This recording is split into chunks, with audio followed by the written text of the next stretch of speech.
Hello and welcome to this presentation. In this presentation I'm going to show difference between a static map and interactive map, and I'm going to demo two interactive applications that I'm building in-house. So first of all, what is a static map? As the name suggests, it is static in nature. Let me show you with an example. I'm using an example from our public website. So this is how it looks. Okay, and here, if you see, this is an image drawn from a pre-drawn map from a geospatial application. User cannot change anything on this map because it's an image. They cannot change colors. They cannot look at the background data, and also it's again you cannot look at chart or anything connected to that. Again, if you look at from this map, you need more detailed maps to actually look at the data properly. So we created more individual maps for each county. So in other words, for a particular year we need 5 maps. In this case we have 2001 and 2008. That means we need 10 maps to actually display a single indicator to the users. We have other year data also. We are not mapping them because of the time consuming process. We have other sub-county level mapping data as well as in addition to 21 indicators, but we are not mapping them because of this time consuming process. So that's where the interactive mapping comes in. It kind of provides a robust and fast and flexible solution. So let me show you an interactive map. So this is how an interactive map looks like. So in a way it's not an image. So actually there are polygons there. So whenever you hover on it, you can look at the sub-county names, the school complex names. You can change colors. So all this is happening on the what you call user side. So he can change whatever he wants. So you can look at the colors, different colors. I can change the transparency of the map. Again, another thing is I don't need detailed maps. All I have to do is just zoom in. And another aspect is most of this, it has several indicators listed here. I'm currently using community profile data from the Center of Family, but we can use other maps as well. So I can click on a particular indicator and the maps get updated dynamically. All this happens in fraction of a second. So it's very fast, it's robust, it's cutting edge, and a lot of other organizations are embracing this interactive mapping. Again, this is a prototype. This is built in-house. There are commercial applications available for interactive mapping, but there are several issues. That's why we need a custom application, and to resolve those issues I build a prototype so that we not only resolve issues but also display it to the domain experts so that they can provide useful comments, and then we plan a full-fledged application. A prototype in a way is a application built with a smaller function, with smaller scope, so that we can resolve all the issues. We have code and everything ready to design and implement a full-fledged application. Here again, in this one you can look at the data as well, which is for this indicator, and also look at the chart. Now from chart I can select the geography as well to see okay, if the data is distributed in a different way and you want to select the geography, you can do that. And some of the issues what commercial application cannot resolve was the dynamic nature of it. Most of the commercial application use their own database. Center on the Family has its own database and own schema of database, which doesn't and require a lot of effort to dynamically convert data to that database. Here in this case it directly connects to our database and updates it. What it means, it's next time we have any indicator update, all we have to do is go to the database, update the data, everything will reflect here. So the turnaround time to update the map will greatly reduce. Earlier it used to take a lot of time to update even a single map. Here it will become straightforward. Another issue is geographic change over period of time. So most of the commercial applications are designed for county mapping and state mapping. Those boundaries don't change with time and they are relatively stable. But in sub-county mapping, and if you want to show schools and other locations, they tend to change from within a decade itself. And when you show 10 years of data, and if geography is changing in between, you need an effective model to display it. So with this prototype, we solved this issue, and I'll show you an example here.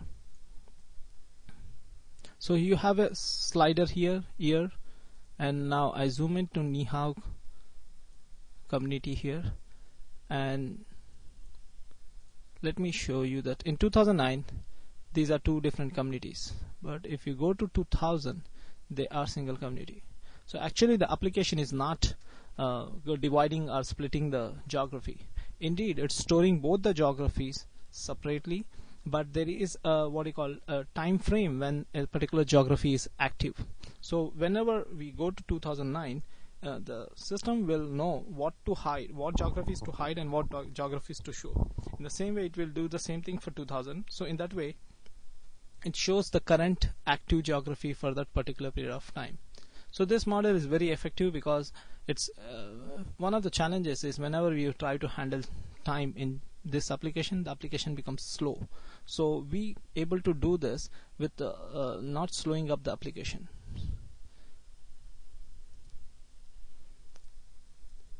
And another advantage is a lot of free GIS data online is available, and if you add this to application, it provides much more value to this application.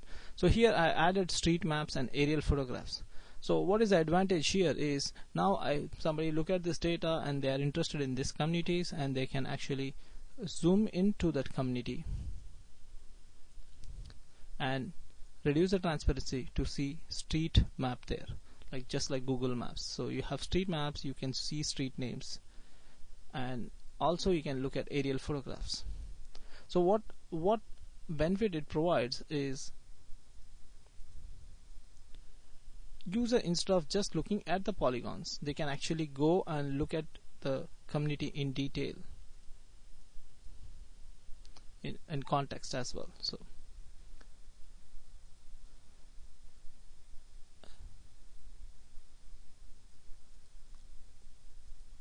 you can have county map. Another issue with commercial application was a US map. If you look at a US map, most of the national maps, they either remove Hawaii or Alaska from the map, or they move these two geographies near because of the geographic extent. You cannot show Hawaii, Alaska and mainland on a single map. It's difficult because they're so far away.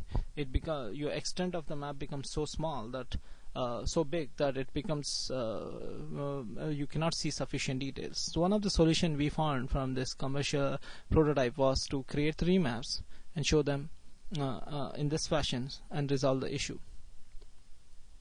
And another advantage of interactive mapping is you can animate things.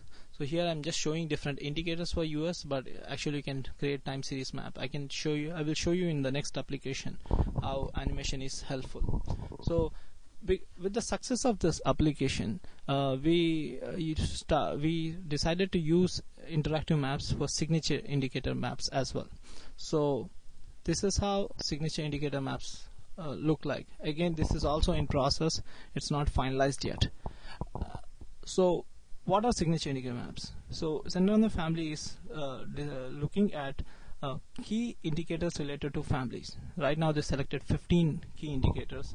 Here you can look at the list of the indicators here: housing, food security, average annual payroll per employee, reading, standardized tests, mathematics, children, general health, overcrowding, health insurance, those kind of indicators.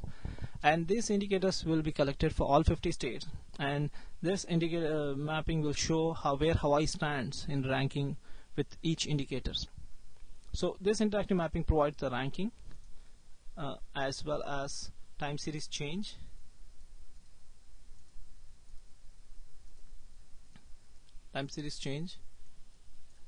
and of course you can change colors. That's the feature of interactive mapping. And let's check one indicator here. So reading standardized test. So from 1908 I can animate and look at the spatial pattern of how it is changing and how Hawaii ranking changing. But probably somebody might wonder, okay, I want more details out of this one, or some analyze each year in detail. So that's where these two other toolbars helps. So you have data, you can look at the data. Again, of course, you can minimize and increase the window size, and you can look at the chart as well. Again, you can increase the size of chart as well. Maybe. Again, all the three data visualization has their own benefits. So map shows spatial clustering, and chart shows spatial the data distribution, and data shows details. And all this advantage, if you make them in sync, you tend to get benefit of all of them. So what do I mean by in sync? So whenever you go to a particular state, so it's taking you to the state data as well as it's selecting the bar. See, if I can go to different states, see, it's going to this one. Same happens from here, and same happens from chart.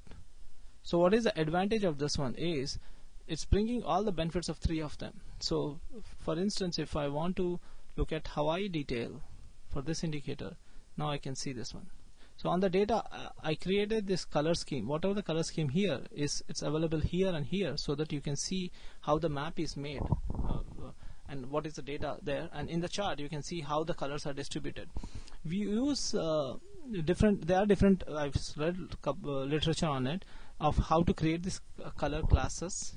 So this color classes, and I use quantile method, but in future we might have more methods there, and we use all the data, historic data available, and create this color classes, but in future we might change, and there is margin of error for this data. For that also we are developing some techniques. In-house domain experts are helping me in developing the technique. Again, that's the advantage of having commercial internal prototype or internal interactive mapping. It provides you opportunity to change those methods and not just rely on the public, the commercial applications to map those.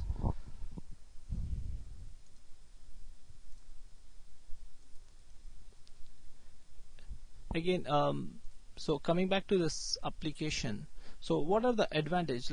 Let's just first of all the look of it, of this maps itself. So if you look at this map and you change the color, and then if you look at this map, see the detail, the map looks a lot different. Okay, it looks more cutting edge. And second thing is it can be updated very fast. It's once this application is built, we don't have to spend that much time on interactive mapping, and we can focus more on other aspects of data creation and all that.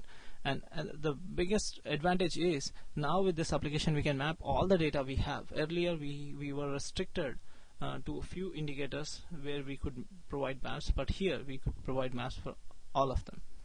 And the last advantage is another thing is this interactive mapping can be used for any social sciences. So any improvements here, if you build an application, it can be used in university, it can be used in the state, and this capacity will be value for the center as well. So that's conclude my presentation. I hope you all liked the presentation, and thank you very much for listening to this. Thank you.